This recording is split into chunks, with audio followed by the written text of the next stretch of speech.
சிவயாழினியின் audio நாவல் சேனலின் ஒளிச்சித்திரங்களை கேட்க வந்திருக்கும் உங்கள் அனைவரையும் அன்புடன் வரவேற்கும் நான் உங்கள் நிஷா செல்வகுமார்.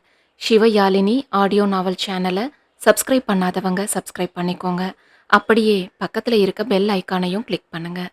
இந்த சேனலில் வர கதைகள் உங்களுக்கு பிடிச்சி இருந்தா உங்கள் ஃப்ரெண்ட்ஸ் எல்லாருக்கும் ஷேர் பண்ணுங்க. வாங்க கதைக்குள்ளே போகலாம். சிவயாழினியின் திருந்திவிட்டேன் திமிர் பிடித்தவளாக. அத்தியாயம் 1. அன்று பௌர்ணமி இரவு மணி 9.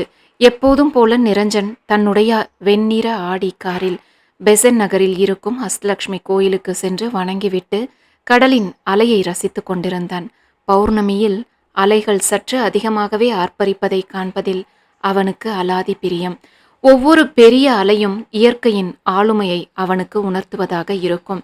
எனவே ஒவ்வொரு பௌர்ணமிக்கும் அஷ்டலட்சுமி கோவிலுக்கு செல்வதும் கடலை ரசிப்பதும் அவனது பிடித்தமான ஒரு வழக்கம். அது மட்டுமல்ல, அங்கே கையேந்தி பவனில் இட்லி கடை வைத்திருக்கும் அண்ணம்மாவின் கை பக்குவத்தில் இரவு சாப்பாட்டை முடித்து கொண்டே தன்னுடைய ஃப்ளாட்டிற்கு போவான். கடலை ரசித்தவாறே திரும்பி அண்ணம்மாவின் கடையை பார்த்தான். என்ன டாக்டரு, இன்னைக்கு வர லேட் ஆயிருச்சு போல. இப்பதான் இட்லி ஊத்தி இருக்கேன், இறக்குனதும் கூப்பிடுறேன், சூடா சாப்பிடுங்க என்றால் அவனை பார்த்து சத்தமாக. சரி அண்ணம்மா என்று சொல்லியவன் கொஞ்ச நேரம் அப்படியே நின்றபடி பார்த்து கொண்டிருந்து விட்டு சுற்றுப்புறம் பார்வையை செலுத்தினான். அங்கே ஒருவன் ஒரு பெண்ணிடம் ஏதோ தர்க்கம் செய்து கொண்டிருப்பதும் அந்த பெண் மறுப்பதும் தெரிந்தது. அண்ணம்மாவின் கடை அருகே சென்றான் நிரஞ்சன். என்ன அண்ணம்மா, அங்க ஏதும் பிரச்சனையா என்று கேட்டான். தெரியல சாரே, அந்த பொண்ணு ரொம்ப நேரம் தனியா நின்றுக்கிட்டு இருந்துச்சு. கொஞ்ச நேரத்துக்கு முன்னாடி தான் அந்த பையன் வந்தான். வந்ததுல இருந்து அவன் ஏதோ சொல்றதும் அதுக்கு அந்த பொண்ணு மறுத்து தலையாட்டுறதும் தான் தெரியுது. என்ன பிரச்சனைன்னு தெரியல என்றாள். சரி இரு, நான் என்னன்னு போய் பார்த்துட்டு வரேன் என்று அவர்களை நோக்கி சென்றான். இவ்வளவு தூரம் வந்துட்டு இப்படி வேணாம்னு அடம் பிடிச்சா எப்படி எழிலு? நான் எல்லா ஏற்பாடும் செய்து முடிக்க எம்மாம் பணம் செலவு பண்ணியிருக்கேன்னு தெரியுமா என்று அந்த இளைஞன் சொல்லிக் கொண்டிருந்தான். அந்த பெண்ணோ அவனை நிமிர்ந்தும் பார்க்காமல் தலையை குனிந்து வேண்டாம் என்பது போல தலையை மட்டும் இடம் வலமாக வேகமாக ஆட்டிக்கொண்டிருந்தாள். உடல் பதட்டத்தில் நடுங்கிக் கொண்டிருந்தது. பேசிக்கொண்டிருந்த அந்த இளைஞன் தெரு விளக்கின் ஒளியில் தெரிந்த பெரிய நிழலைக் கண்டு பேச்சை நிறுத்தி திரும்பி பார்த்தான். அங்கே 6 அடிக்கும் அதிகமான உயரத்தில் ஆஜானுபாகுவாக தன் உயரத்திற்கு ஒருவன் நின்றிருந்தான். தன் பேண்டின் 2 பாக்கெட்டிலும் தன் 2 கைகளையும் நுழைத்து படு ஸ்டைலாக அவன் நின்றிருந்த விதம் அந்த இளைஞனையே ஒரு கணம் கவர்ந்தது. அவனின் தோற்றம் தந்த மதிப்பில், என்ன சார் என்றான் அவன் கேள்வியாக. இங்க எதுவும் பிரச்சனையா? ஏன் அந்த பொண்ணை வற்புறுத்துறீங்க என்றான் நிரஞ்சன். அதெல்லாம் இல்லை சார், நாங்கள் காதலர்கள், என் மேலே கோச்சிக்கிட்டு இருக்காங்க, அதுதான் சமாதானம் செய்துக்கிட்டு இருக்கேன் என்றான் அவன். நிரஞ்சன் நேராக அந்த பெண்ணை பார்த்து, அப்படியா மிஸ் என்றான். அவளோ குனிந்த தலையை நிமிர்த்தவே இல்லை. சற்று நேரம் அவளின் பதிலுக்காக அப்படியே நின்றிருந்தான் நிரஞ்சன். அவள் பதில் சொல்லவும் இல்லை, அவனை நிமிர்ந்து பார்க்கவும் இல்லை. ஏதோ பிரச்சனை என்றால் உதவி கேட்டிருப்பாள் தானே என்று நினைத்தவன் தன் தோளை குலுக்கி கொண்டு, சாரி மிஸ்டர், யூ கேரியான் என்று சொல்லிவிட்டு மீண்டும் அண்ணம்மாவின் கடை அருகே சென்றான்.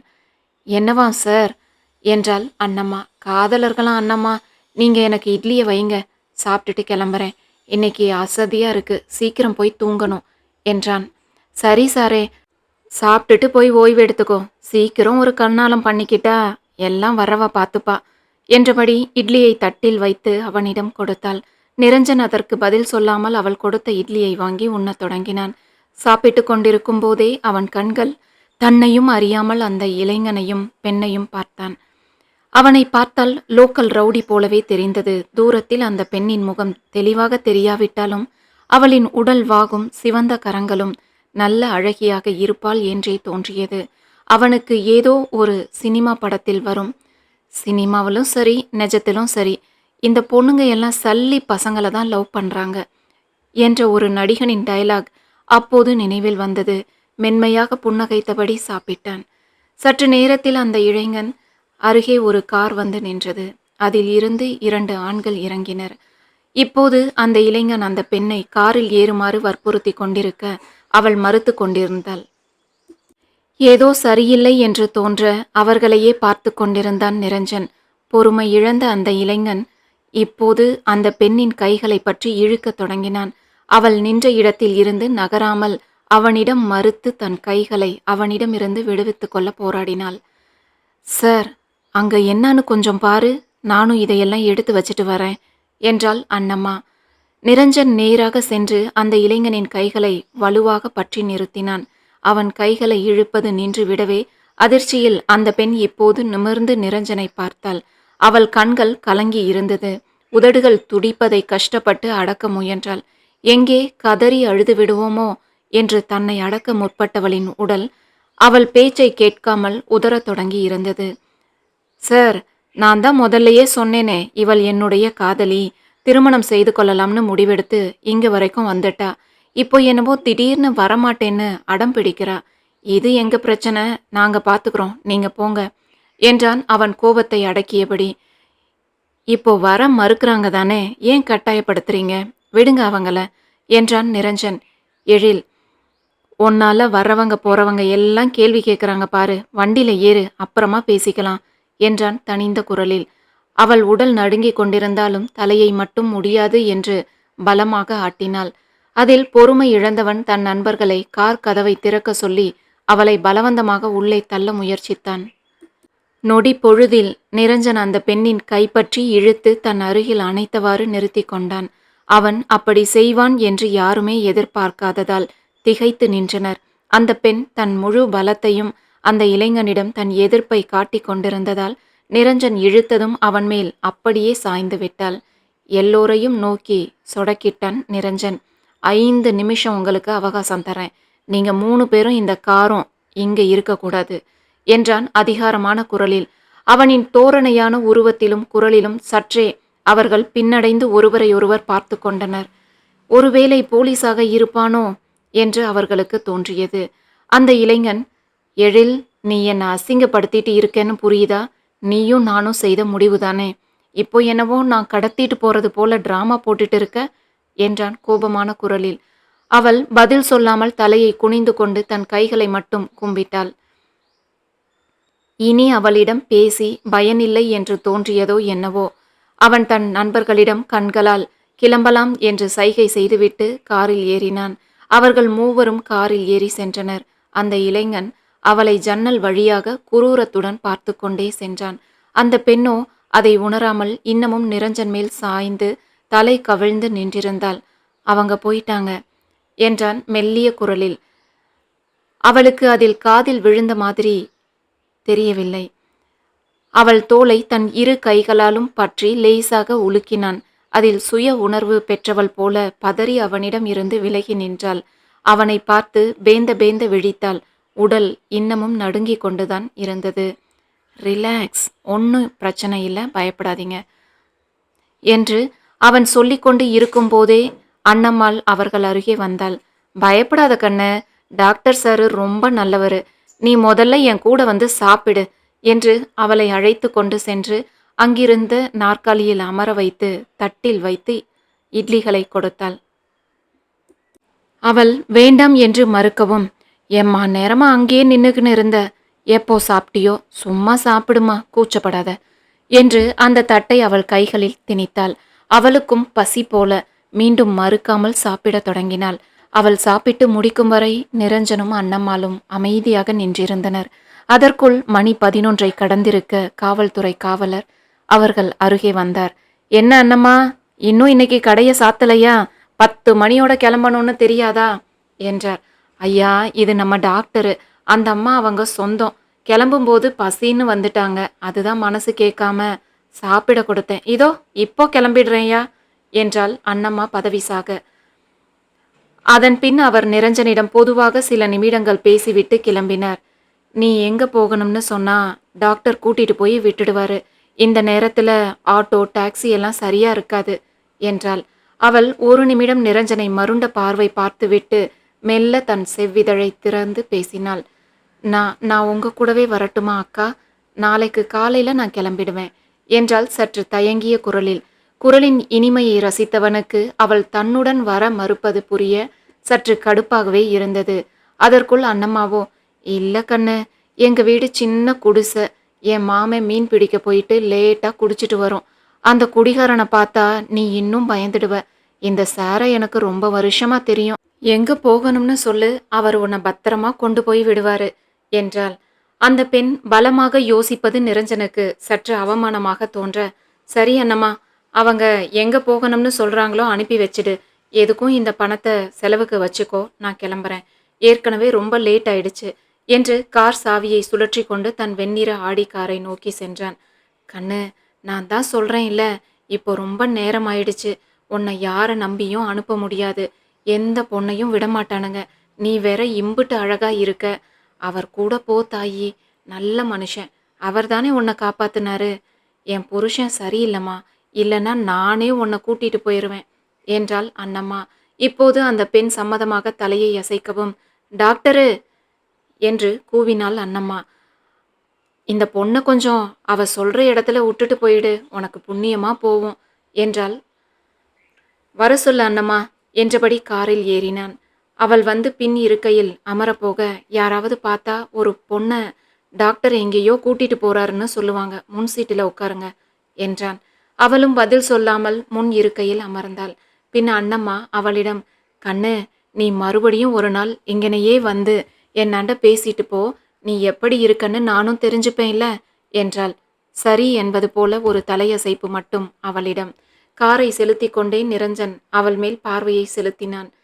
தலை கேசம் கலைந்திருந்தது. அழுததில் கண்கள், மூக்கு, முகம் எல்லாம் மிளகாய் பழம் போல சிவந்து இருந்தது. ஒரு சிறு ஒப்பனையும் அவள் முகத்தில் இல்லை. ஆனாலும் அழகாக இருந்தாள். இயல்பாகவே செர்ரி பழம் போல் சிவந்திருந்த உதடுகள் என்று அவனின் அளவீட்டை மேற்கொண்டு செல்லாமல் கடிவாளம் இட்டு தன் பார்வையை பாதையில் செலுத்தினான். எங்க போகணும் என்றான். அவள் ஏதோ யோசனையில் இருந்தாள். இவன் கேட்டது அவள் காதில் விழவில்லை போல. ஹலோ, எங்க போகணும்னு கேட்டேன் என்றான் சத்தமாக. அதில் அவள் உடல் அதிர்ந்து குலுங்கியது. பதட்டமாக அவனை பார்த்தாள். கண்கள் படபடத்தது. ரிலாக்ஸ். ஏன் இவ்வளவு பதட்டம்? எங்க போகணும்னு தானே கேட்டேன். சொன்னால் தானே அந்த பாதையை நோக்கி போக முடியும் என்றான் தனிவான குரலில். அதுதான் தெரியல என்றாள் மொட்டையாக. அத்தியாயம் 2. என்ன, தெரியலையா என்றான் நிரஞ்சன் வியப்புடன். உன்னை காரில் கொண்டு போக வந்தவர்கள் யாரு? அந்த இளைஞன் உன்னோட காதலனா என்றான். இல்லை என்றால் மீண்டும் ஒரே வார்த்தையில். இவன் என்ன லூசா என்பது போல பார்த்தான். அப்போ அவன் நீங்க 2 பேரும் காதலர்கள், திருமணம் செய்துக்க முடிவெடுத்திருக்கோம்னு சொன்னானே, அப்போவே மறுத்திருக்கலாம் தானே என்றான். அவன் சொன்னது உண்மை, அதுதான் மறுக்கலை என்றாள்.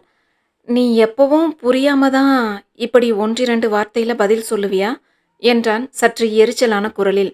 அவள் மௌனமாகவே அமர்ந்திருந்தாள். காரை சற்று ஓரமாக நிறுத்தினான் நிரஞ்சன். அவன் காரை நிறுத்தியதும் பதட்டமாக காரின் கதவின் மேல் ஓண்டிக் கொண்டாள். சுற்றும் முற்றும் பார்த்தாள். வெறிச்சோடி இருந்த அந்த பாதையில் இவர்கள் வந்த காரை தவிர வேறில்லை. அவள் மனம் நொடியில் பலவற்றையும் நினைத்து கலங்க, ப்ளீஸ் என்னை எதுவும் செஞ்சிடாதீங்க என்று தன் கைகளை வணங்குவது போல கூப்பினாள். அவள் கண்களில் கண்ணீர் கரை புரண்டோட அயர்ந்து போனான் அவன். இதென்னடா வம்பா போச்சு? இவள் அழறத பார்த்தா நான் என்னவோ கடத்திட்டு வந்த மாதிரி எல்லாரும் நினைக்க மாட்டாங்களா என்று நினைத்தவன் காரை வேகமாக இயக்கினான். நான் காரை நிறுத்தி உன் மேல பாஞ்சிடுவேன்னு நினைச்சியா? என்னை பார்த்தா எப்படி தெரியுது உனக்கு என்று அடிக்குரலில் சீறினான். நீ எங்க போகணும்னு சொல்லி தொலை. எங்க போறதுன்னு தெரியாம காரை ஓட்டிக்கிட்டு இருக்கேன். இடம் மட்டும் சொன்னா போதும், எந்த விளக்கமும் எனக்கு சொல்ல தேவையில்லை என்றான் அழுத்தமான குரலில். மறுபடியும் அவளிடம் மௌனம். நிரஞ்சனுக்கு பொறுமை பறந்து கொண்டிருந்தது. இப்போ காரை நிறுத்த போறேன். மறுபடியும் தப்பா நினைச்சு அழத் தொடங்காத. நீ காரை விட்டு இறங்கிக்கோ. எனக்கு நேரம் ஆச்சு, நான் என் வீட்டுக்கு போகணும் என்றான். அதிர்ச்சியாக அவனை திரும்பி பார்த்தவள், தனியா என்னை விட்டுட்டு போகாதீங்க ப்ளீஸ் என்றாள் கெஞ்சலாக. என் மேலதான் உனக்கு நம்பிக்கையே இல்லையே, உன்னை விட்டுட்டு போனா உனக்கு நல்லது தானே என்றான் புருவம் உயர்த்தி. தலையை குனிந்து கொண்டாள். நம்பிக்கை இருக்குன்னு சொல்றாளா பாரு என்று நினைத்தவன், நீ இப்போ எங்க போகணும்னு சொல்லலைன்னா எனக்கு வேற வழி இல்லை என்றான். வந்து எங்க போறதுன்னு தெரியாம தான் அந்த இட்லி கடைக்கார அக்கா வீட்டில் இருக்கலாம்னு நினைச்சேன். விடியறதுக்குள்ள யோசிச்சு எங்கேயாவது போகலாம்னு இருந்தேன் என்றாள் மெல்லிய குரலில். எங்க போறதுன்னு தெரியலையா? ஏன் உன் வீடு இல்லையா? அப்பா அம்மா இல்லையா? அவங்க இந்நேரம் தேடிட்டு இருப்பாங்க தானே என்றான். ஆமாம் என்பது போல தலையை ஆட்டினாள். அப்போ அங்க போக வேண்டியது தானே என்றான் கேள்வியாக. இந்நேரம் நான் வீட்டை விட்டு வந்தது அவங்களுக்கு தெரிஞ்சிருக்கும். என்னை வீட்டுல சேர்த்துக்குவாங்களான்னு தெரியல. அதுதான் தனியாக எங்கேயாவது தங்கி வேலை தேடிக் கொள்ளலாம்னு நினைக்கிறேன் என்றாள். ஓ, காதலனுடன் ஓடி வந்து விட்டாள். இந்நேரம் அவர்களுக்கு தெரிந்திருக்கும் என்று பயப்படுகிறாள். ஆனால் அவனுடன் போவதாக சம்மதித்தவள் ஏன் போகவில்லை? அவனுக்கு குழப்பமாக இருந்தது. கேட்டால் சொல்ல மாட்டாள் என்றே தோன்றியது. சரி, என் வீட்டுல நைட்டு தங்கிக்கோ. நான் பணிபுரியும் மருத்துவமனையிலேயே ஒரு வேலை வாங்கி தருகிறேன் என்று அவன் சொன்னதுதான் தாமதம். அது உங்க வீட்டுல யாரெல்லாம் இருக்காங்க என்று கேட்டாள் தயக்கத்துடன். நான் மட்டும்தான் ஃப்ளாட்ல தங்கி இருக்கேன். ஏன்? இல்ல, நான் எங்க வீட்டுக்கே போயிடுறேன் என்றாள் அவசரமாக. ஒரு கணம் புருவம் நெறித்து அவளை பார்த்தவன் பின்பு தோலை குலுக்கிவிட்டு, உன் இஷ்டம், உன் அட்ரஸ சொல்லு என்றான். அவள் மதுராந்தகம் என்று ஊரின் பெயரை மட்டும் சொல்லவும் காரை திருப்பினான். ஏன் காரை திருப்புறீங்க? இதே வழியாகவே போகலாமே, அந்த பக்கம் அவ்வளவாக ஆள் நடமாட்டம் இருக்காது என்றாள். அவளை ஆழ்ந்து பார்த்தபடி காரை ஓட்டினான். நான் போற வழி சரியானதுதான். உனக்கு நம்பிக்கை இல்லைனா இங்கேயே நீ இறங்கிக்கலாம் என்றான் உணர்ச்சி துடைத்த முகத்துடன். அதன் பின் அவளால் மறுக்க முடியவில்லை என்றாலும் அவனையும் ரோட்டையும் மாறி மாறி பார்த்தபடி பதட்டத்துடனே அமர்ந்திருந்தாள். தலையில் மானசீகமாக அடித்து கொண்டவன் காரில் கூகுள் மேப்பை இயக்கினான். அது ஆங்கிலத்தில் வழியையும் சொல்லி சரியான வழியை அம்புக்குறியால் காட்டியது. கார் அவள் சொன்ன ஊரை நோக்கி சென்று கொண்டிருந்ததை அது தெளிவாக காண்பிக்கவும் சற்றே ஆசுவாசம் அடைந்தாள். விசித்திரமாக அவளை பார்த்தவன், இப்போ நம்புறியா என்று கண்களால் அந்த கூகுள் மேப்பை காண்பித்தான். அவள் கன்றிய முகத்துடன் ஆமாம் என்று தலையாட்டினாள். எல்லாம் கலிகாலம், மனிதனை யாரும் நம்பாம மெஷினையும் இணையதளத்தையும் நம்புறாங்க என்று தனக்குள் புலம்பியவாறு காரை செலுத்தினான். கார் ஏரி காத்த ராமர் கோயில் வழியாக செல்லவும் அங்கே 2 பேர் நின்றிருந்தனர். வண்டிய இங்க நிறுத்துங்க, அங்க நிக்கிறது என் அப்பாதான் என்றாள் அவசரமாக. அவன் காரை நிறுத்தவும் அவள் இறங்கினாள். முதலில் யார் என்று பார்த்த முருகேசன் அது தன் மகள்தான் என்று தெரிந்ததும் பாய்ந்து வந்து அவள் தலைமுடியை கொத்தாக பிடித்து கொண்டார். அவள் சத்தம் எழுப்பாமல் அழுது கொண்டிருந்தாள். நிலைமையை உணர்ந்தவனாக நிரஞ்சன் கீழிறங்கி, நிறுத்துங்க, விடுங்க அந்த பொண்ண என்றான். என்ன தம்பி, காலையில கல்யாணத்தை வச்சுட்டு ஓடி வந்துட்டா இந்த ஓடுகாலி கழுத. மாப்பிள்ளைக்கு நான் என்ன பதில் சொல்றது, நீங்களே சொல்லுங்க என்றார் முருகேசன். பரவாயில்ல, அதுதான் வந்துட்டாலே, கல்யாணத்தை நிறுத்த மாட்டேன், நானே கல்யாணம் செஞ்சுக்கிறேன், நீங்க பதறாதீங்க என்றான் அருகில் இருந்தவன். அப்போதுதான் அவனை கவனித்தான் நிரஞ்சன். அந்த மனிதன் தலைமுடியெல்லாம் கொட்டி வழுக்கை தலையோடு கருத்த உருவமாக இருந்தார். பார்த்தாலே ரவுடி போன்ற தோற்றம். கண்டிப்பாக அவள் தந்தையை விட ஒரு 5 வயதே குறைவாக இருக்கும். 45 கடந்திருப்பார் என்றே தோன்றியது. இந்த வயதானவரை கல்யாணம் செய்துக்க பிடிக்காமல்தான் தற்கொலை செய்துக்க துணிஞ்சியா நீ என்று அவன் அவளை பார்த்து கேட்கவும் அவள் உட்பட அனைவரும் அதிர்ந்தனர். என்னப்பா சொல்ற என்றார் முருகேசன்.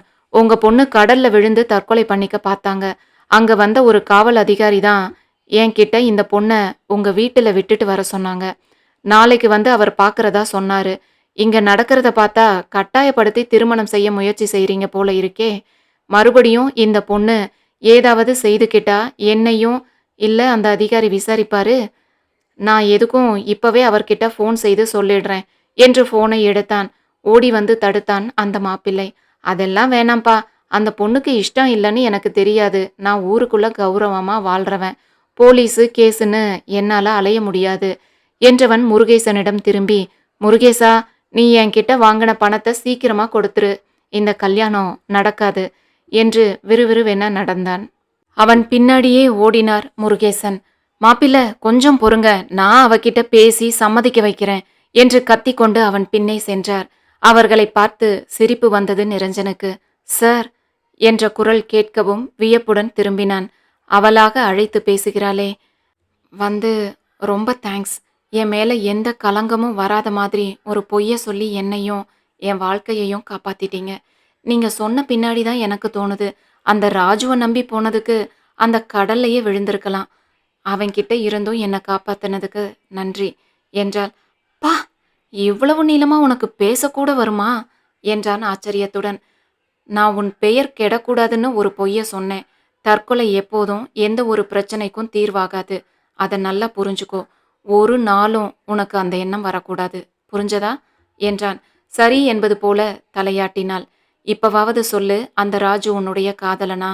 அவன நம்பி வந்த நீ ஏன் அவன் கூட போகல என்று கேட்டான். வீட்டுல இந்த திருமண ஏற்பாடு செய்யவும் அதை எப்படி தடுக்கிறதுன்னு தெரியல. அந்த ராஜு காதலிக்கிறதா சொல்லிக்கொண்டு எப்போதும் என் பின்னால வருவான். அந்த ஆள திருமணம் செய்துக்க இந்த ராஜுவை திருமணம் செய்துக்கிட்டால் என்னன்னு தோணுச்சு. நேத்து தான் அவன்கிட்ட கேட்டேன். நான் உன்னை காதலிக்கல, நீ என்ன திருமணம் செய்துக்கிட்டா அதற்கு முயற்சிக்கிறேன்னு சொன்னேன். அவன்தான் என்ன பெசன்ட் நகர் கடற்கரை அருகே காத்திரு, நான் உனக்கு அஷ்டலட்சுமி கோயில்ல தாலிய கட்டி மனைவியாக்கிக்கிறேன்னு சொன்னான். நான் மாலையில இருந்து காத்துக்கிட்டு இருந்தேன். அவன் இருட்டுற வரைக்கும் வரல. அப்புறம் நேரம் ஆயிட்டு. முதல்ல இங்கிருந்து கிளம்பி எங்கேயாவது போய் இருக்கலாம். காலையில ஏதாவது கோயில்ல கல்யாணம் பண்ணிக்கலாம்னு சொன்னான். எனக்கு நம்பிக்கை இல்ல. நான் வேணும்னு அலைஞ்சவன் சரியான நேரத்துக்கு வந்து என்ன திருமணம் செய்திருந்தால் அவன்தான் எனக்கு விதிச்சவன்னு போயிருப்பேன். ஏனோ எனக்கு அவன் கூட போக விருப்பம் இல்ல என்றாள். இத்தனை தூரம் நீ கஷ்டப்படாம உங்க அப்பா கிட்டயே இந்த கல்யாணத்தை பண்ணிக்க முடியாதுன்னு உறுதியா சொல்லி தடுத்திருக்கலாம் தானே என்றான். ஆமாம் தானே என்பது போல அவனை பார்த்து விழித்தாள். அவர்கிட்ட நான் எதிர்த்து பேசியதே இல்லை. அவரை பார்த்தா எனக்கு பயம் என்றாள் காற்றாகி போன குரலில். சரி, அப்பான்னு பயம். அந்த ராஜு கிட்ட கேட்க வேண்டியது தானே, ஏண்டா சொன்ன நேரத்துக்கு வரல, திருமணம் செய்யாம உன் கூட வெளியே எல்லாம் தங்க முடியாதுன்னு சொல்றது தானே என்றான். ஆமாம், சொல்லி இருக்கலாம். அது ஏன் தோணாமல் போயிற்று? அவனுக்கு அவள் ஏதோ துரோகம் செய்துவிட்ட மாதிரி கூனி குறுகி நின்றாள். அவளே அவனை வர சொல்லி இப்போது வரமாட்டேன் என்பதால் அவன் கோபப்படுகிறான் என்று தலை குனிந்து நின்றிருந்தாளே. அவள் சுய அலசலில் நின்றிருக்க, யாருடன் எந்த நேரத்தில் என்ன பேச வேண்டுமோ அதை அப்போதே பேசிவிட வேண்டும். நேரம் கடந்த கருத்துக்கும் பதிலுக்கும் சில சமயம் மதிப்பு இல்லாமல் போய்விடும். புரிந்ததா என்றான். அவள் தலையை ஆட்ட, ஆனால் என்னிடம் மட்டும் முன்னெச்சரிக்கையாக நடந்துகிட்டாய் போல இருக்கு என்று சிரித்தான்.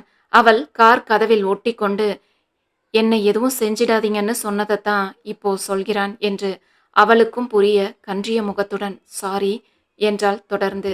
சரி, பரவாயில்லை விடு என்றவன் அவளின் பெயர் அவனின் கருத்தில் பதியாததால், இப்போதாவது உன் பெயரை சொல்றியா என்று அவன் கேட்கவும் அவள் பதில் சொல்ல சற்று யோசித்தாள்.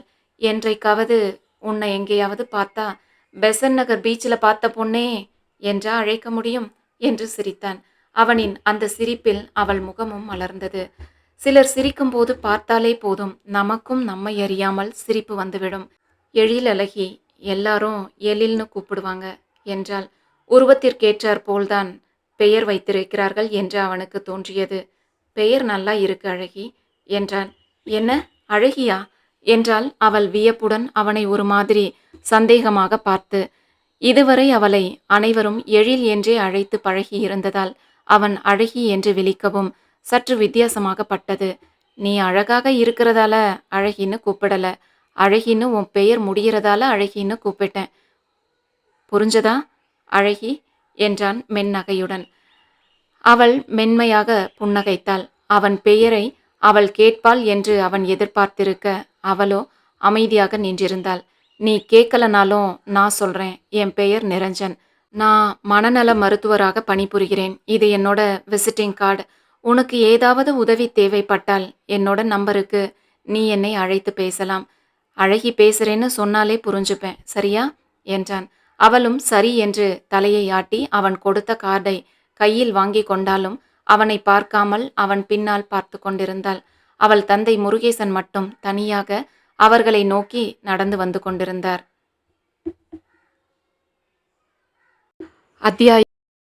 அத்தியாயம் 3. முருகேசன் அவர்கள் அருகே வந்தார். இவளால எனக்கு என்னவெல்லாம் பிரச்சனை பாரு தம்பி. இப்போ அவன்கிட்ட வாங்கின பணத்தை திருப்பி கொடுக்கணும். அதற்குள் எழிலழகி இடையிட்டாள். நான் வேலைக்கு போய் அந்த பணத்தை திருப்பி கொடுத்துடுறேன் என்றாள் மெல்லிய குரலில். முருகேசன் அவளை பார்த்து முறைத்தார். நிரஞ்சன் அருகில் இருக்கவும் எதையும் அவரால் பேச முடியவில்லை. அவன் வேறு போலீஸ் என்று பயமுறுத்தி இருந்ததால் ரொம்ப நன்றி தம்பி. விடியறதுக்குள்ள நீங்க கூட்டிட்டு வந்து என்னோட மானத்த காப்பாத்திட்டீங்க. இனி நாங்க போய்க்கிறோம்" என்றார். அவரிடமும் நிரஞ்சன் தன் கார்டை கொடுத்து ஏதாவது உதவி வேண்டுமென்றால் தயங்காமல் கேட்கும்படி சொல்லிவிட்டு கண்களால் எழில் அழகியிடம் விடை பெற்று கொண்டு கிளம்பினான். அதன் பிறகு நிரஞ்சனால் அவளை பார்க்க முடியவில்லை. அவனும் தன்னுடைய பொறுப்புகளில் மூழ்கிப் போனான். அடுத்த மாதம் பௌர்ணமி அன்று பெசன் நகருக்கு சென்று அண்ணம்மாவிடம் பேசும்போது அவனுக்கு அவளை பற்றி நினைவு வந்தது. டாக்டர் சார், அந்த பொண்ணு போன வாரம் வந்திருந்தாங்க. பேரு எழிலாமே, நன்றி சொல்லிட்டு உங்களையும் விசாரிச்சுட்டு போச்சு என்றாள். அண்ணம்மாவிடம் விசாரிப்பதற்கு தனக்கே ஃபோன் செய்திருக்கலாமே என்று தோன்றியது. பதில் சொல்லாமல் புன்னகையை மட்டும் பதிலாக தந்தவன் அங்கிருந்து கிளம்பினான். இன்று ஏனோ அவன் மனம் அழகியையே நினைத்து கொண்டிருந்தது. இப்போது எப்படி இருக்கிறாளோ என்று எண்ணியபடி காரில் தன் வீட்டிற்கு சென்றான். அவள் நினைவே மீண்டும் மீண்டும் வரவும் புத்தகத்தை படிக்கத் தொடங்கிவிட்டான். ஆனால் அடுத்த நாளே அவளிடம் இனி பேசவே கூடாது என்று முடிவு எடுக்கப் போகிறான் என்று அவன் அறிந்திருக்கவில்லை. முருகேசனின் முதல் மனைவி சித்ராவிற்கு பிறந்தவள்தான் எழிலழகி. சித்ரா மிகவும் அழகான பெண். முருகேசன் கரடு முரடான தோற்றமுடையவர். எப்போதும் மனைவி மேல் சந்தேகப்பட்டு அடித்து உதைத்து கொண்டே இருந்தார். சித்ரா கணவனின் தாழ்வு மனப்பான்மையை உணர்ந்து கொண்டதால் சகித்து கொண்டு வாழத் தொடங்கினாள். அதன் பிறகு அவள் கர்ப்பமானதும் முருகேசன் நன்றாகவே அவளை பார்த்து கொண்டார். குழந்தை பிறந்த பின் பார்க்க வந்தவர்கள் முருகேசனுக்கு போய் இவ்வளவு அழகான குழந்தையா என்று பரிகாசம் செய்து குழந்தைக்கு கொஞ்சம் கூட முருகேசன் ஜாடையே இல்லை என்று சொல்லிவிட்டு போனார்கள். அன்றில் இருந்து அவன் அந்த குழந்தை தனக்கு பிறந்ததே இல்லை என நினைக்கத் தொடங்கிவிட்டான். எழிலழகி பிறந்து 1 வருடத்திற்குள் முருகேசன் அடித்த அடிகளில் ஏற்கனவே உடல் மெலிந்து நோஞ்சானாக இருந்தவள் ஒரு நாள் முருகேசன் அவள் நெஞ்சில் உதைத்ததில் இறந்தே போனாள். இதை அக்கம் பக்கத்தில் இருந்தவர்கள் எழிலழகி வளர்ந்த பின் சொல்லி இருக்க தந்தையை பார்க்கவே பயந்து போனாள். நியாயமாக தந்தையின் மேல் கோபப்படுவதற்கு பதில் அவரை பார்த்து நடுங்கிக் கொண்டே இருந்தாள். பெயருக்கு ஏற்றாற்போல் எழில் அழகி தன் அன்னையை போல மிகவும் அழகானவள். பளீர் என்ற சிவந்த நிறம், மிக எளிமையான உடையிலும் பார்ப்பவரை திரும்பி பார்க்க வைக்கும் அழகும் வசீகரமும் கொண்டவள். முருகேசனுக்கு எப்போதும் எழிலழகியை பார்த்தால் அவள் தனக்கு பிறக்கவில்லை என்ற நினைப்பே வரும். அவளை ஏதாவது கொடுஞ்சொற்கள் சொல்லியோ அடித்தோ தன் கோபத்தை போக்கிக் கொள்வார். சிறு வயதில் இருந்தே அப்பாவின் உருட்டல் மிரட்டலில் வளர்ந்ததால் எதிர்த்து பேசவோ அதிர்ந்து பேசவோ அவளுக்கு தெரியாது. அதற்கு பிறகு யமுனாவை திருமணம் செய்து கொண்டார். அவர்களுக்கு சந்திரா என்ற ஒரு மகளும் சுரேஷ் என்ற ஒரு மகனும் பிறந்தார்கள். யமுனா தோற்றத்தில் பெரிய உருவமாகவும் கருப்பாகவும் இருந்ததால் முருகேசன் அவள் மேல் தன் சந்தேக பார்வையை செலுத்தவில்லை. யமுனா எழிலழகியை சீராட்டவும் மாட்டார், அதே சமயம் கொடுமைப்படுத்தவும் மாட்டார். முருகேசன் எழில் மேல் பாசமாக இல்லாவிட்டாலும் அவளை நன்றாகவே படிக்க வைத்தார். அவள் அழகிற்கு கட்டாயம் எந்த நகையும் போடாமல் மனம் செய்து கொள்ள பெரிய இடத்தில் இருந்து சம்பந்தம் வரும். அதை வைத்து தன் வாழ்க்கையை செட்டில் செய்து கொள்ளலாம் என்று அவர் நினைத்திருந்தார்.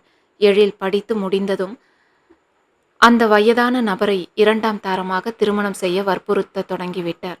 ஆனால் முருகேசனிடம் இந்த திருமணம் முடியாது என்று உறுதியாக அவளால் மறுத்து பேச முடியவில்லை. அதில் இருந்து தப்பிக்கவே ராஜுவுடன் திருமணம் செய்து கொள்ள ஒத்துக்கொண்டாள்.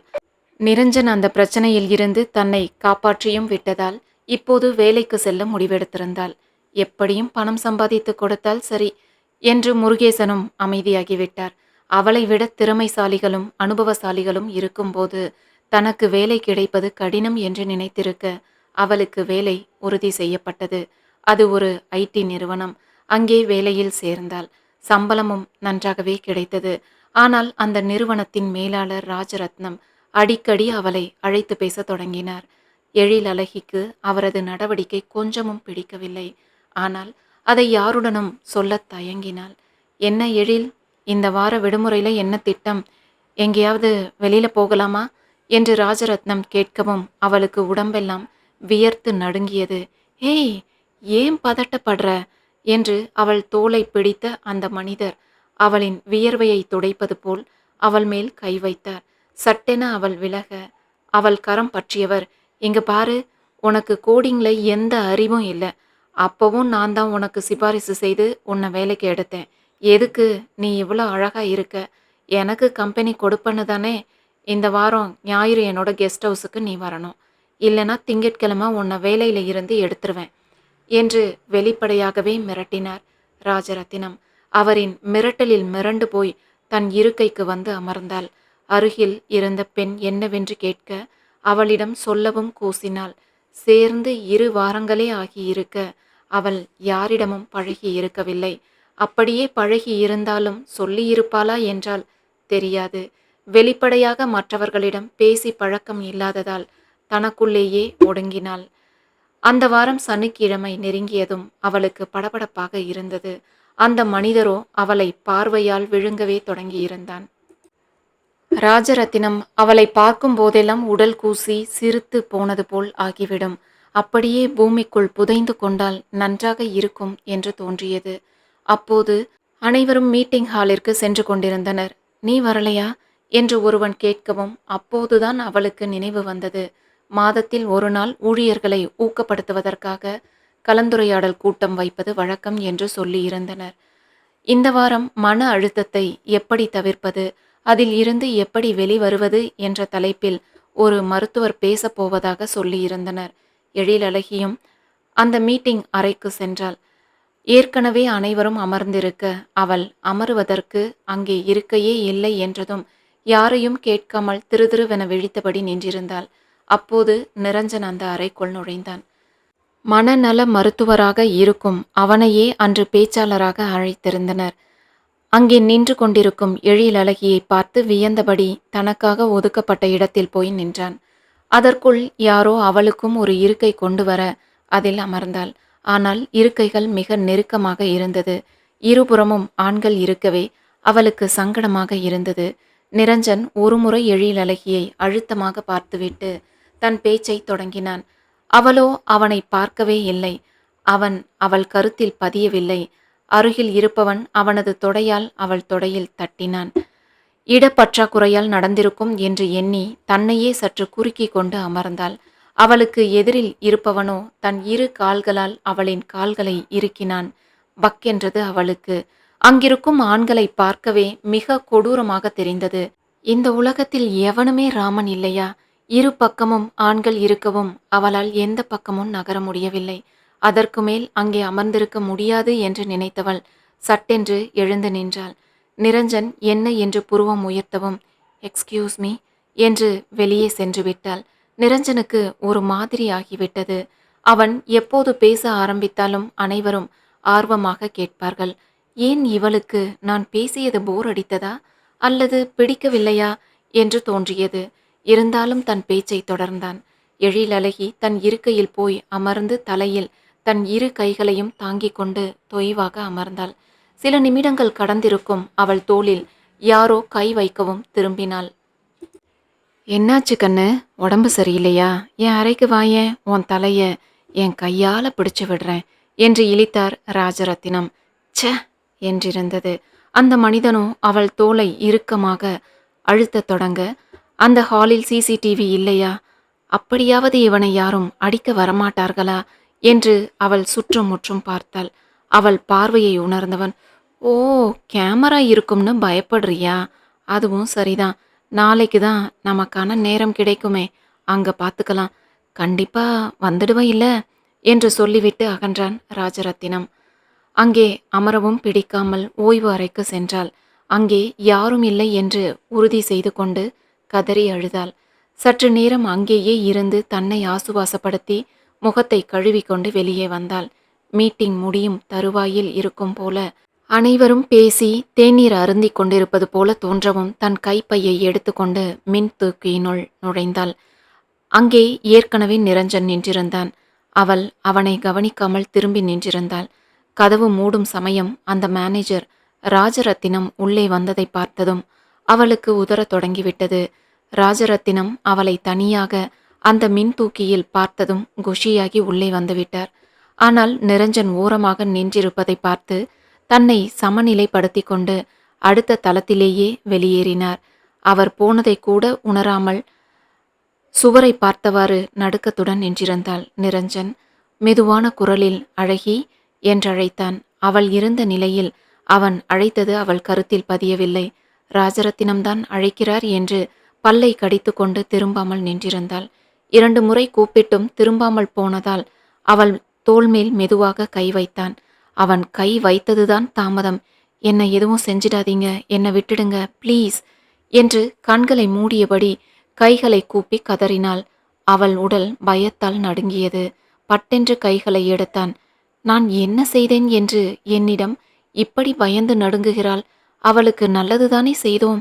மீட்டிங்கிலும் கொஞ்சமும் மேனஸ் இல்லாமல் வெளியே சென்று விட்டாள். இப்போது தெரிந்த பெண்ணாயிற்றே, விசாரிக்கலாம் என்று கூப்பிட்டாள். திரும்பி கூட பார்க்கவில்லை.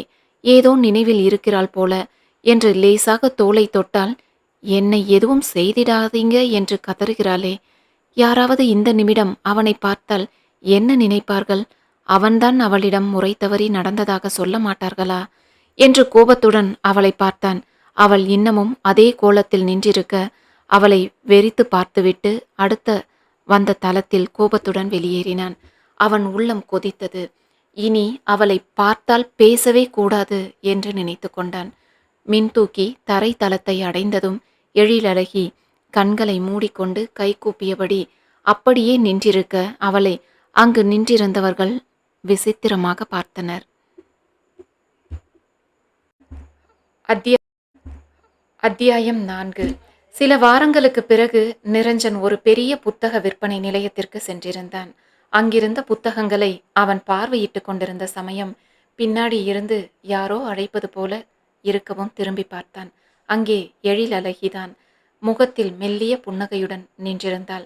அவளை பார்த்ததும் அன்றைய நாள் நினைவில் வர அவளிடம் எதுவும் பேசாமல் வேறு இடத்திற்கு சென்றான். அவளுக்கு ஒரு மாதிரியாக போய்விட்டது. உதவி செய்தவனாயிற்றே, அவன் அதை மறந்திருக்கலாம். ஆனால் அதை நான் தானே அவருக்கு நினைவுபடுத்தி நன்றி சொல்ல வேண்டும் என்று நினைத்தவள், "சார், என்ன நினைவு இல்லையா? நான் தான் எழிலழகி. அன்று பெசன் நகரில்" என்று மேற்கொண்டு சொல்ல போனவளை நிறுத்துமாறு கையால் செய்கை செய்தான். அவளை பார்க்காமல் புத்தகத்தில் தன் பார்வையை செலுத்தியபடி, "பெசன் நகரில் பார்த்ததும் நினைவில் இருக்கு. அன்றைக்கு ஐடி நிறுவனத்தில் அவமானப்படுத்தினாயே, அதுவும் நினைவில் இருக்கு. இப்போ என்ன வேணும் உனக்கு?" என்றான் சுல்லென்று. "என்ன, ஐடி நிறுவனத்தில் அவமானப்படுத்தினேனா?" என்று தனக்குள் சொல்லிக்கொண்டு அன்றைய நாளை நினைவில் கொண்டு வந்தாள். அன்று மீட்டிங்கில் அவன் பேச்சாளராக வந்தது நினைவில் வரவும், "சார், நான் உங்க பேச்சை கேட்க விரும்பாமல் எல்லாம் அந்த அறையில் இருந்து போகல. எனக்கு அங்க இருக்க முடியாத நிலை. உங்களை நான் சரியா கூட கவனிக்கல" என்றாள் எழிலழகி. "நான் அதை சொல்லல. அதற்கு பின் மின் தூக்கியில் நீ நடந்து கொண்டதை பற்றி சொல்கிறேன். உன்னை பத்திரமாக உன் அப்பாவிடம் ஒப்படைத்தும் உனக்கு என் மேல் நம்பிக்கை இல்லையா? உன்னை என்ன அந்த மின் தூக்கியில் வைத்தே பலாத்காரம் செய்து விடுவேனா என்ன?" என்றான் அழுத்தமான குரலில். அது அவளுக்கு மட்டும் கேட்கும் அளவிற்கு மெல்லிய குரலில் இருந்தாலும் அவன் கோபத்தின் அளவை அவளால் உணர முடிந்தது. "ஆனால்..." "என்ன சார் சொல்றீங்க? அந்த மின்தூக்கியில் நீங்களா இருந்தீங்க? அந்த மேனேஜர் தானே இருந்தாரு. அவரிடம் தானே நான் அப்படி பேசினேன்" என்றாள் குழப்பமுடன். நிரஞ்சன் நெற்றியில் புருவ முடிச்சுடன், "இங்கு அதிக நேரம் பேச வேண்டாம், வா அங்க போகலாம்" என்று படிப்பதற்காக இருந்த அறைக்கு அவளுடன் சென்றான். "அன்றைக்கு நீ என்ன மின்தூக்கியில் பார்க்கவில்லையா?" என்று கேட்டான்.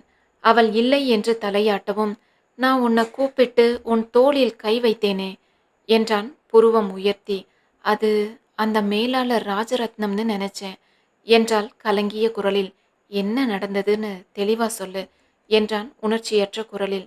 அவள் அன்று காலை முதல் நடந்த விஷயத்தை அவனுக்கு சுருக்கமாக சொல்லி முடித்தாள். அவன் தாடைகள் இறுகியது. "அப்பவே அவன் கன்னத்துல அறைய வேண்டியதுதானே" என்றான் கோபமாக. "அவர் மேலாளர். நான் அப்போதுதான் சேர்ந்திருந்த சாதாரண ஊழியர். நான் எப்படி அவரை அடிக்க முடியும்" என்றாள். "யாரிடமாவது கம்ப்ளைண்ட் கொடுத்தாயா? என்ன செய்தாய்?" என்றான் அவள் மேல் வந்த கோபத்தை அடக்கியபடி. "எனக்கு யார்கிட்ட சொல்றதுன்னு தெரியல, யாரை நம்புறதுன்னும் தெரியல. ஞாயிறன்று என் ஃபோனை சுவிட்ச் ஆஃப் செய்துவிட்டு வீட்டில் இருந்தேன். மறுநாள் வழக்கம் போலவே வேலைக்கு போனேன். தொட்டதற்கெல்லாம் ஏதாவது குறை சொல்லி திட்ட தொடங்கிவிட்டார். அவர் கொடுத்த வேலையை செய்து முடித்துவிட்டு தான் போனேன். ஆனால் அதற்கடுத்த நாள் அந்த புரோகிராம் ரன் ஆகவில்லை. எல்லார் முன்னிலையிலும் என்னை அவமானப்படுத்தி திட்டிவிட்டார். அதனால் என்று அவள் சற்று நிறுத்தவும், அதனால் நீ வேலையை விட்டுவிட்டாய், சரியா? என்றான் ஒரு மாதிரி குரலில். கன்றிய முகத்துடன் ஆமாம் என்று அவள் தலையாட்டவும், முட்டாள், தவறு செய்தவன் அந்த மேலாளர். அவன் உன் மீது குற்றம் சுமத்தி வெளியே அனுப்பியிருக்கான். நீயும் வேலையை விட்டுட்டு வந்திருக்க. கிளம்பு என்னுடன் என்று எழுந்தான். எங்க என்று அவள் புருவம் சுருக்கவும், பதில் சொல்லாமல் அவளை ஆழ்ந்து பார்த்துவிட்டு முன்னே நடந்தான். அந்த பார்வை கேள்வி கேட்காமல் என்னுடன் வா என்பது போல உணர்த்தவும், எழிலும் அவன் பின்னே சென்று அவனுடன் காரில் ஏறினாள். கார் அவள் வேலை செய்த நிறுவனத்தின் முன்னே நிற்கவும், என்ன ரஞ்சன் சார் இங்க வந்திருக்கீங்க? நான் தான் வேலையை விட்டுட்டேனே, எந்த பிரச்சனையும் வேண்டாம், வாங்க போகலாம் என்றவளை முறைத்தவன் அவள் கைப்பற்றி அந்த கட்டிடத்திற்குள் நுழைந்தான். ஏற்கனவே நிரஞ்சன் அங்கே அறிமுகமாகி இருந்ததால் யாரும் அவனை தடுக்கவில்லை. எழிலழகியின் கைகளை தன் கைகளில் பற்றியபடி நேராக அந்த மேலாளரின் அறைக்குள் நுழைந்தான். வாங்க ரஞ்சன் என்று சிரித்தபடி வரவேற்றார் ராஜரத்தினம். அவன் அருகில் இருக்கும் எழிலழகியை கண்டு குழம்பினார். எழிலை முன்னாடி போக செய்து, இப்போது இந்த பெண்ணிடம் என்ன வேண்டுமோ கேளுங்க என்றான் அழுத்தத்துடன். என்ன சொல்றீங்க ரஞ்சன்? நான் என்ன கேட்க போறேன் என்று திணறினார். தன் சட்டையை முழங்கை வரை மடித்து விட்டபடி அவர் அருகில் வந்தவன் தன் கைகளை மடக்கி அவர் முகத்தில் ஓங்கி ஒரு குத்து விட்டான். இன்னொரு ஆண் முன்னாடியே சொல்ல தயங்குற விஷயத்த தனியாக ஒரு பெண்ணிடம் பேசும் வாய்ப்பு கிடைத்தால் என்ன வேணுமானாலும் பேசுவியா என்று தன் கைகளை எடுக்க ராஜரத்னத்தின் மூக்கில் இருந்து ரத்தம் வழிந்தது. அவரின் கழுத்தை தன் ஒற்றை கையால் இறுக்கி பிடித்தவன் அவரை அப்படியே சுவற்றின் மேல் சாய்த்து தன் உயரத்திற்கு அவரை மேலே தூக்கினான். நிரஞ்சனின் அதிரடி செயலில் அதிர்ச்சியில் நின்றிருந்த எழிலழகி அந்த மனிதர் மூச்சுக்காக திணறவும் சுயம் பெற்றவளாக நிரஞ்சனின் கைகளை பற்றி உலுக்கினாள். ரஞ்சன் சார், அவரை விடுங்க, ஏதாவது ஆகிட போகுது என்று தன் முழு பலம் கொண்டு அவன் கைகளை பிடியை தளர்த்த முயன்றாள். ஆனால் அவனின் உரமேறி இருந்த கைகளை அவளால் அசைக்கக்கூட முடியவில்லை. ராஜரத்தினம் தன் இரு கைகளையும் கூப்பி மன்னிக்குமாறு சைகை செய்த பின்னரே தன் பிடியை தளர்த்தினான். நிரஞ்சன், எழில், இருவரும் என்னை மன்னிச்சிடுங்க. இனிமேல் இந்த மாதிரி நடக்காது. எழில், நீ இங்கேயே வேலை செய்யலாம். உனக்கு என்னால் எந்த தொந்தரவும் இருக்காது என்றார். நிரஞ்சன் திரும்பி எழிலழகியை பார்த்தான்.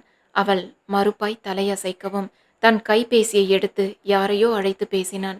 பின்பு தன் கைபேசியை ராஜரத்தினத்திடம் நீட்டினான். அவர் குழப்பத்துடன் அதை தன் கையில் வாங்க மறுமுனையில் அந்த ஐடி நிறுவனத்தின் முதலாளி பேசினார். சி, உன்னை நம்பி என் கம்பெனியை ஒப்படைச்சேன் பாரு. உன்னை வேலையில் இருந்து இப்போதே நீக்கிவிட்டேன். இனி ஒரு நிமிடம் கூட நீ அங்க இருக்கக்கூடாது. கிளம்பு என்று கர்ஜித்தார். அதிர்ச்சியுடன் கைபேசியை திருப்பி நிரஞ்சனிடம் கொடுத்தார் ராஜரத்தினம். என்ன பார்க்குற? செல்வநாயகம் அங்கிளோட மகன் ராகவ் என்னோட நண்பன்தான் என்றான் நிரஞ்சன். அவர் பதில் ஏதும் சொல்லாமல் தலையை கவிழ்ந்தபடி தன் உடைமைகளை எடுத்துக்கொண்டு வெளியேறினார். மீண்டும் செல்வநாயகத்தை கைபேசியில் அழைத்தவன், அங்கிள், முதல்ல பாலியல் துன்புறுத்தல் தீர்வு குழு நிறுவி அதற்கு தகுந்த பெண் அதிகாரிகளையும் உங்கள் கம்பெனியின் பெண் ஊழியர்களையும் ஒருங்கிணைத்து ஒரு கூட்டம் ஏற்பாடு செய்யுங்கள். அப்போதுதான் பெண்கள் அவர்களோட பிரச்சனையை வெளியே சொல்ல முன் வருவாங்க. இது போன்ற தவறுகளையும் நம்மால் தடுக்க முடியும் என்றான் அழுத்தமான குரலில். கட்டாயம், இனி மாதம் ஒரு கூட்டத்திற்கு ஏற்பாடு செய்கிறேன் நிரு. அந்த மேனேஜர் நம்ம கம்பெனியின் பெயரை கெடுப்பதற்குள் உன் கண்ணில் பட்டானே, அதுவே சந்தோஷம். இந்த பெண்ணிற்கு நம் கம்பெனியிலேயே தொடர்ந்து வேலை செய்ய விருப்பம் என்றால் வர சொல் நிரு என்றார். சரி அங்கிள், நான் சொன்ன உடனே நடவடிக்கை எடுத்ததற்கு நன்றி என்று கைபேசியை அணைத்தான். அதன்பின் மீண்டும் அவளுடன் தன் காரில் ஏறி அந்த புத்தக நிலையத்திற்கு வண்டியை செலுத்தினான். அவன் முகம் இப்போதும் கடுமையாகவே இருக்கவும் அவனை ஆராய்ச்சியாக பார்த்தபடி அமர்ந்திருந்தாள் எழிலழகி. அவள் குறுகுறுவென அவனையே பார்ப்பதை நிரஞ்சன் உணரவும், என்ன அப்படி பார்க்குற அழகி, ஏதாச்சும் கேட்கணுமா என்றான். நீங்க மனோ தத்துவ மருத்துவர் தானே? மருத்துவர் என்றால் ரொம்ப அமைதியாகத்தானே இருப்பாங்க. ஆனால் நீங்க என்று அவள் சற்று தடுமாறி நிறுத்தவும், ம் மேல சொல்லு. ஒரு ரவுடி மாதிரி அந்த மேனேஜரை அடிச்சேன்னு சொல்ல வரியா? என்றான் மென்மையாக புன்னகைத்தபடி. அவள் ஆமாம் என்று தன் மௌனத்தையே அதற்கு பதிலாக தந்தாள். இவனைப் போல ஆட்களிடம் எல்லாம் இப்படித்தான் நடக்கணும். அப்போதுதான் இன்னொரு முறை இப்படி நடக்கத் தோணாது. உன்னைப் போல பெண்கள் இருக்கும் வரை அவனைப் போன்ற ஆண்கள் அத்துமீறதான் செய்வாங்க என்றான் அவளை குற்றம் சாட்டும் குரலில். என்ன சொல்றீங்க? நீங்களும் என் அப்பா போல பேசுறீங்க. அவர்கிட்ட சொன்னா நீ அலங்காரம் பண்ணிக்கிட்டு அவன் முன்னாடி தலுக்கி மினுக்கி நின்னுருப்பன்னு அசிங்கமா பேச ஆரம்பிச்சிருவாரு. அதனால தான் நான் யாரிடமும் சொல்வதே இல்லை. இப்போது நீங்களும் இப்படி பேசுறீங்களே என்றாள் ஆதங்கத்துடன். அவள் கன்னங்களில் கண்ணீர் கோடுகளை கண்டவன், அழகி, நான் அந்த அர்த்தத்துல சொல்லல. முதல்ல கண்களை தொட என்றான் அவசரமாக. பெண்கள் எந்த உடை உடுத்தினாலும் ஆண்களின் பார்வை அவர்களின் கண்ணிற்கு கீழே இறங்கக்கூடாது என்று நினைப்பவன் நான். நீ இந்த மாதிரி சூழ்நிலையில எதிர்த்து போராடாமல் ஒரு கோழை போல வேலையை விட்டுட்டு வந்திருக்க பாரு, அதைத்தான் நான் சொன்னேன் என்றான். எதிர்த்து பேசியோ அடம்பிடித்தோ வளருவதற்கான சூழ்நிலையோ உரிமையோ என் வீட்டிலேயே எனக்கு கிடைக்கவில்லை. வீட்டிலேயே என்னால் பேச முடியாத போது என்னால் எப்படி வெளி உலகத்தில் பேச முடியும்? எனக்கு பெரிதாக நண்பர்களும் இல்லை. என் உணர்வுகளை வெளிப்படையாக பகிர்ந்து கொள்ளக்கூட யாரும் இல்லை என்றாள் வருத்தமான குரலில். அப்படிப்பட்டவள் குறைந்தது அவனிடமாவது தன் உணர்வுகளையும் தன் பிரச்சனைகளையும் பகிர்ந்து கொள்கிறாளே என்று சற்று பெருமையாக உணர்ந்தவன் ஒரு கையால் காரை செலுத்திக் கொண்டே மறு கையால் அவள் கைகளை ஆதரவாக அழுத்தினான். பேரழகியாக இந்த சமூகத்தில் போராட முடியாது சகி. திமிர் அழகியாக மாறி எல்லாரையும் துணிவுடன் எதிர்கொள்ள பழகு. உன்னோடு நான் இருக்கிறேன் என்றான் நிரஞ்சன். எதற்கு என்னை எல்லாரும் திமிர் பிடித்தவள்னு சொல்றதுக்கா என்றாள் எழிலழகி மெலிதான புன்னகையுடன். நான் சொல்லும் திமிர் ஆணவத் திமிர் இல்லை. கற்பை தற்காத்து கொள்ள எல்லா பெண்களிடமும் இருக்க வேண்டிய திமிர். இப்போது உனக்கு நடந்த பிரச்சனை உனக்கு மட்டும் நடந்ததுன்னு நினைக்கிறியா? வெளியே வேலைக்கு என்று செல்லும் பெரும்பாலான பெண்களுக்கு இந்த பிரச்சனை இருக்கிறது. பலர் தங்களுடைய மிடுக்கான பேச்சிலும் அதிகார தோரணையுடன் சேர்ந்த நடவடிக்கையாலும் சுலபமாய் எதிர்கொள்றாங்க. உன்னை போன்ற பயந்தவங்கள தான் இந்த மாதிரி ஆண்களுக்கு பலியாகிறாங்க. அதனால இந்த எழிலழகி திமிரழகியா மாறணும், புரியுதா என்றான் கண்களை சிமிட்டி. திமிரழகியாக மாறுவாளா இந்த எழிலழகி? அத்தியாயம் 5. கார் மீண்டும் அத்தியாயம் 5. கார் மீண்டும் புத்தக நிலையத்தை அடைந்ததும், இப்போது என்ன முடிவெடுக்கப் போகிறாய்? மீண்டும் அந்த கம்பெனியில் வேலை செய்கிறாயா? இனி எந்த பிரச்சனையும் இருக்காது என்றான் நிரஞ்சன். மீண்டும் அங்க போக பிடிக்கல நிரு சார். தனியார் கம்பெனிக்கு வேலைக்கு சென்றால் தானே பிரச்சனை. அதுதான், அரசு வேலைக்கு தேர்வு எழுதி அதில் ஏதாவது வேலை கிடைத்தால் அங்கே பார்த்து கொள்ளலாம் என்று பக்கத்தில் ஒரு தகுதி தேர்விற்கான பயிற்சி நிலையத்தில் சேர்ந்திருக்கிறேன். அவர்கள் சொன்ன புத்தகங்களை இங்கே வாங்கலாம் என்று வந்தேன் என்றாள். சரி, அப்படி அரசு வேலையில் சேர்ந்து விட்டால் உனக்கு இந்த மாதிரி பிரச்சனை வராது என்று நினைக்கிறாயா அழகி என்றான் அவள் கண்களை உற்று நோக்கியபடி. ஆமாம் தானே, ஒரு பொறுப்பில் இருப்பவரிடம் எப்படி மற்றவர்களால் தவறாக நடக்க முடியும் என்றாள் எழிலழகி தெளிவான குரலில். சரி, உன் நம்பிக்கை உண்மையாகட்டும், வாழ்த்துக்கள். எப்படியோ ரஞ்சனிலிருந்து நிருன்னு கூப்பிட்டு இருக்கிறாய். அப்படியே அந்த சாரையும் தவிர்த்து விட்டால் நல்லா இருக்கும் என்று சிரித்தான். அவனுக்கு ஒரு புன்னகையை மட்டும் பதிலாக தந்துவிட்டு, நீங்க இங்க அடிக்கடி வருவீர்களா நிரு என்றாள். ம் இது ஓகே என்றவன், நான் மனநல மருத்துவராக இருப்பதால் என்னிடம் சிகிச்சைக்காக வர்றவங்களுக்கு சில புத்தகங்களை படிக்க சொல்லி பரிந்துரைப்பேன். பெரும்பாலும் அவர்கள் படிக்க மாட்டாங்க. அதனால நானே புத்தகங்களை வாங்கி சிகிச்சையின் போது அவர்களுக்கு கொடுத்து படிக்க சொல்வேன். அடுத்த முறை அவர்களுக்கு அதில் என்ன புரிந்தது என்று கேட்பேன். நான் தேடும் புத்தகங்கள் இங்கே கிடைப்பதால் நான் அடிக்கடி இங்கே வருவதுண்டு. நல்ல புத்தகங்கள் சிறந்த நண்பர்கள். நீயும் புத்தகங்களை படிக்க ஆரம்பி என்றான். நீங்க மனநல மருத்துவர் என்றதும் மனநலம் குன்றியவர்களுக்கான மருத்துவமனையில் மட்டும் வேலை செய்வீங்கன்னு நினைச்சேன் என்றாள். மருத்துவமனையில் வேலை செய்தாலும் மனம் சம்பந்தப்பட்ட நோய் என்பதால் நான் சில நோயாளிகள் வீட்டிற்கு நேரடியாக சென்று கவுன்சிலிங் கொடுப்பதும் உண்டு. மன அழுத்தமும் உடனடியாக சரி செய்ய வேண்டிய ஒரு நோய். அதற்கு சரியான வழிகாட்டுதல் இருந்தாலே போதும் என்றான். சரி நிரு, என்னோட பயிற்சி வகுப்பிற்கு நேரம் ஆயிடுச்சு, நான் கிளம்புறேன் என்றாள். அழகி, உன் அலைபேசி எண்ணை எனக்கு தந்து விட்டு போ என்றான் அவசரமாக. ஏன் என்று அவள் ஒரு மாதிரியாக பார்க்கவும், நீயாக அழைத்து என்னிடம் உதவி கேட்க மாட்டாய். நீ பாதுகாப்பாக இருக்கிறாயான்னு தெரிந்து கொள்ள நான் எப்போவாவது உனக்கு அழைப்பேன் என்றான் மனதில் இருந்ததை ஒலிக்காமல். எனக்கு உண்டாகும் இக்கட்டான சூழ்நிலையில் எல்லாம் ஆபத் பாந்தவன் ஆக அழைக்காமலே என்னை ரட்சிக்கிறானே, அது போதாது என்று தன் நலனை தெரிந்து கொள்ளவும் நினைக்கிறானே என்று எண்ணியபடி அவள் அலைபேசி எண்ணை அவனிடம் கொடுத்து அவன் என்னையும் குறித்து கொண்டாள். அடுத்து வந்த நாட்களில் நிரஞ்சன் அலைபேசியில் அழைத்து அவளின் நலம் விசாரிப்பான் என்று அவள் காத்திருக்க, அவனோ 2 வாரங்கள் கழிந்தும் அவளை அழைக்கவே இல்லை. அடுத்த நாளே அவளுக்கு ஆபத் பாந்தவனின் உதவி தேவைப்பட, நிரஞ்சனாக அவளை அழைத்து பேசுவதற்கு முன் அவளாகவே அவனை அழைத்திருந்தாள். அப்போது அவன் டெல்லியில் ஒரு மனோ தத்துவ நிபுணர்கள் மாநாட்டில் கலந்துரையாடி கொண்டிருந்தான். அதனால் அலைபேசியின் ஒலியும் நிறுத்தப்பட்டிருந்ததால் அவனால் அதை ஏற்க முடியவில்லை. சில மணி நேரம் கழித்து அலைபேசியை பார்த்தவன் அதில் அழகியின் எண்ணில் இருந்து 10க்கும் மேற்பட்ட தவறிய அழைப்புகளை கண்டதும் ஆர்வமும் ஆச்சரியமுமாக அவள் எண்ணிற்கு அழைத்தான். அது அணைத்து வைக்கப்பட்டிருந்தது. எதற்காக அழைத்து இருப்பாள்? ஒருவேளை ஏதாவது பிரச்சனையில் மாட்டியிருப்பாளோ என்று கவலையாக இருந்தது. மீண்டும் மீண்டும் அந்த எண்ணிற்கு போன் செய்தாள். ஆனால் பதில் இல்லை. மனது ஏனோ பாரமாகிவிட்டது போன்ற இருந்தது. அவளுக்கு ஏதோ ஒரு பிரச்சனை என்று தோன்றியது. உள்ளம் பதைக்க தொடங்கவும் சட்டென்று நிதானித்தான். நான் ஏன் பதட்டப்படுகிறேன்? அவளுக்கு பிரச்சனையா என்று கூட தெரியாது. அப்படியே பிரச்சனை என்றால் எனக்கு என்ன வந்தது என்று சுய அலசலில் சற்று நேரம் யோசித்தவனுக்கு ஒன்று மட்டும் தோன்றியது. அது அவளுக்கு எந்த பிரச்சனையும் இருக்கக்கூடாது என்று அவன் மனம் அவளுக்காக அடித்து கொண்டது மட்டும் உண்மை. அதற்கு பிறகும் பலமுறை அந்த எண்ணிற்கு அழைத்தான். அது அணைத்து வைக்கப்பட்டிருக்கவும் உடனடியாக சென்னைக்கு கிளம்ப தயாரானான். சென்னைக்கு சென்றதும் முதலில் அந்த புத்தக விற்பனை நிலையத்திற்கு சென்று அவளுக்காக காத்திருந்தான். அவள் வரவே இல்லை. அப்போதுதான் உணர்ந்தான் அது ஞாயிற்றுக்கிழமை என்று.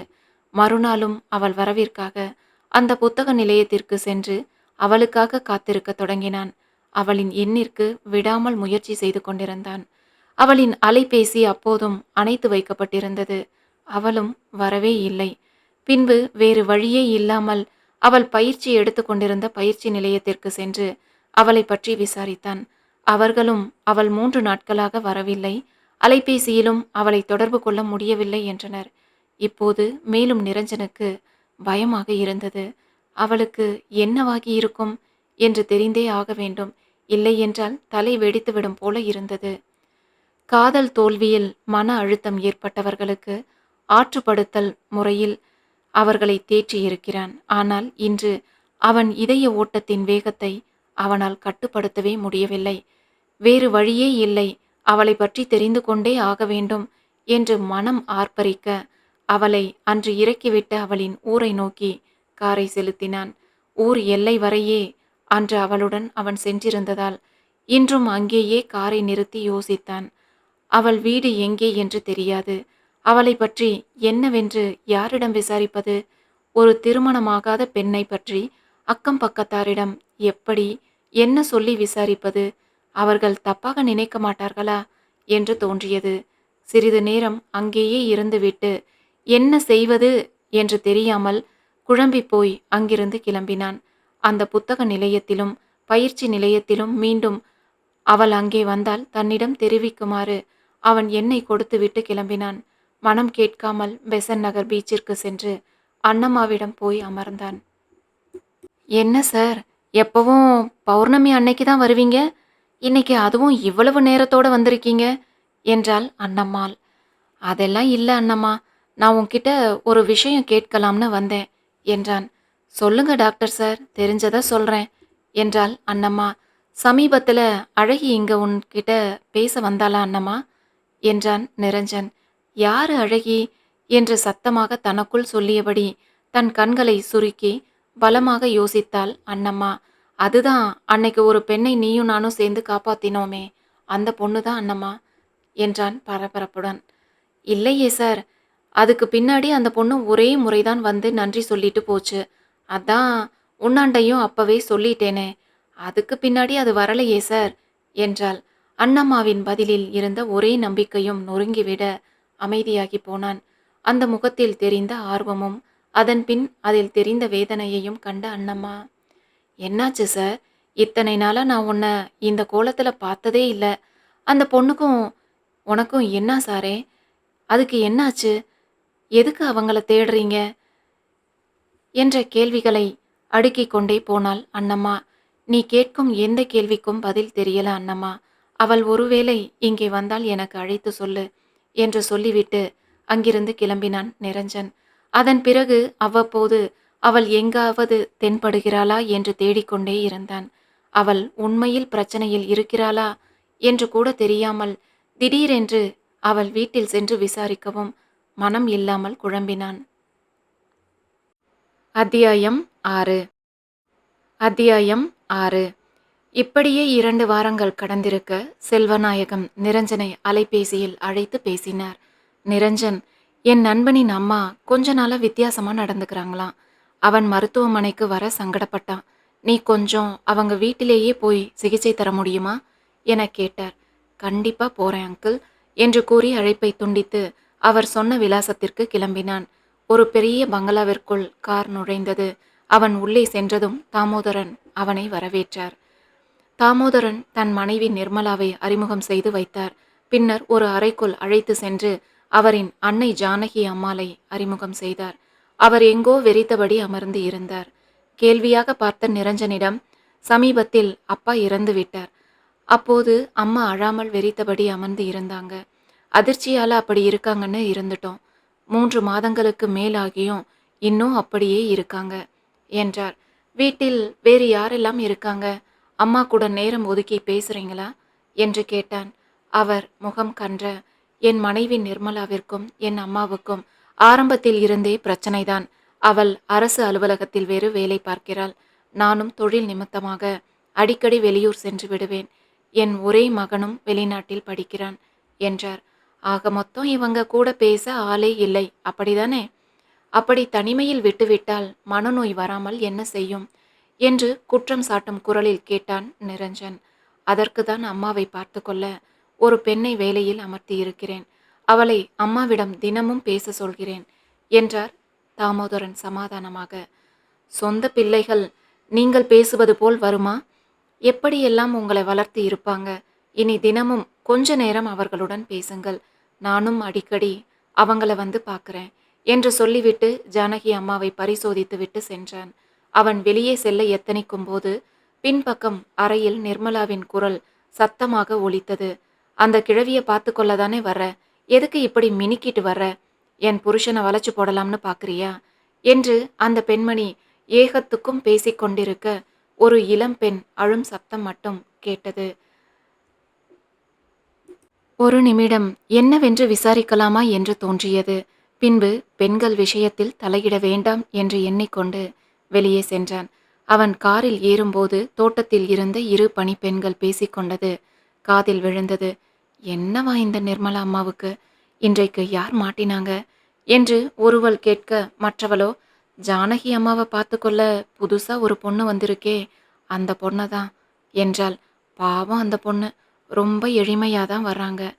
இளம் வயதில் இயற்கை அழகோடு இருக்கும் இவளை பார்த்தால் அந்த அம்மாவிற்கு வயிற்றில் நெருப்பை கட்டியது போல இருக்கும். எங்க தாமோதரன் ஐயாவை வளைச்சிடுவாளோன்னு பயம். அதுதான் அவளை பார்க்கும்போதெல்லாம் திட்டிக்கிட்டே இருக்காங்க என்றாள். எப்படியோ நாம தப்பித்தோம். நம்ம திட்டிகிட்டே இருக்கோம். நம்ம விட ஒருத்தி அழகா வரவும் நம்ம மறந்துருச்சு. அது வரைக்கும் சந்தோஷம் என்று முதலாம் அவள் பெருமூச்சு விட்டாள். நிரஞ்சன் இது எல்லாம் காதில் விழாதது போல் தன் காரில் ஏறினான். இப்போது அவனுக்கு எழிலழகி நினைவில் வந்தாள். அவளைப் போலவே கோழையாக இங்கொரு பெண். இவளுக்கும் என் அழகியே மேல். எதிர்த்து பேசவில்லை என்றாலும் நீயும் வேண்டாம், உன் வேலையும் வேண்டாம் என்று தூக்கி எறிந்துவிட்டு வெளியேறியிருப்பாள். இப்போது எங்கே இருக்கிறாளோ? அழகி, சீக்கிரம் என்னிடம் வந்துவிடு. உன்னை கண்ணுக்குள் வைத்து பார்த்து கொள்வேன் என்று எண்ணியபடி காரை பெசன் நகர் கடற்கரையை நோக்கி செலுத்தினான். இப்போது எல்லாம் பௌர்ணமிக்காக காத்திருக்காமல் அவள் நினைவு வரும்போதெல்லாம் கடற்கரையை பார்த்துவிட்டு வந்தான். அண்ணம்மாவும் நிரஞ்சனிடம் வித்தியாசத்தை உணர்ந்துதான் இருந்தாள். மழிக்காத அவன் தாடியும் கடற்கரையில் யாரையோ தேடும் பாவனையில் அங்கும் இங்கும் அலைப்புறும் கண்களும் அவளுக்கு யோசனையை தந்தது. டாக்டர் சாரு கண்ணுல அந்த எழில் பொண்ணு சீக்கிரம் கிடைக்கணும் கடவுளே என்று வேண்டிக் கொண்டாள். அடுத்த 2 நாட்கள் கழித்து மாலை நேரத்தில் நிரஞ்சன் தன் வேலைகளை முடித்துவிட்டு தாமோதரனின் வீட்டிற்கு சென்றான். ஜானகி அம்மாள் தனியாக இருந்தார். அவரிடம் சற்று அமர்ந்து சகஜமாக பேசத் தொடங்கினான். அப்போது உள்ளே வந்த தாமோதரன் நிரஞ்சனை காணவும் அவரும் தன் அன்னையுடன் அன்று நடந்தவற்றை சுவாரஸ்யமாக சொல்லத் தொடங்கினார். ஜானகி அம்மாள் மகனையே விழிவிரித்து பார்த்து கொண்டு இருந்தார். நிரஞ்சனும் தாயும் மகனும் பேசிக்கொள்ளட்டும் என்று அந்த அறையில் சற்று உலாவினான். அப்போது நிர்மலாவின் குரல் பலத்த சத்தத்துடன் ஓங்கி ஒலித்தது. எங்கடி உங்கள் ஐயா என்று சத்தமாக கேட்க பணிப்பெண் ஒருத்தி பதில் சொன்னாள். அம்மா ஐயா, அவங்க அம்மா ரூம்ல இருக்காங்க என்றாள். நினைச்சேன், நான் இல்லைன்னா போதும் அந்த மினுக்கிய பார்க்க அந்த மனுஷன் போய் இருப்பாரு. இன்னைக்கு கையும் களவுமா பிடிச்சு அவளை துரத்துறேனா இல்லையா பாரு என்று தன் தலை முடியை சுற்றி கொண்டையிட்டவாறு நிரஞ்சன் அறைக்குள் நுழைந்தாள். அம்மா, நான் சொல்றத கொஞ்சம் கேளுங்க என்ற அந்த பெண்ணின் குரல் காற்றில் கரைந்ததுதான் மிச்சம். அவளின் பேச்சை காதில் வாங்காமல் ஆங்காரமாக அறைக்குள் நுழைந்தாள் நிர்மலா. தாமோ என்று கத்தியபடி வந்தவள், எங்க அந்த பெண் என்று அறை முழுவதும் தன் பார்வையை சுழல விட்டாள்.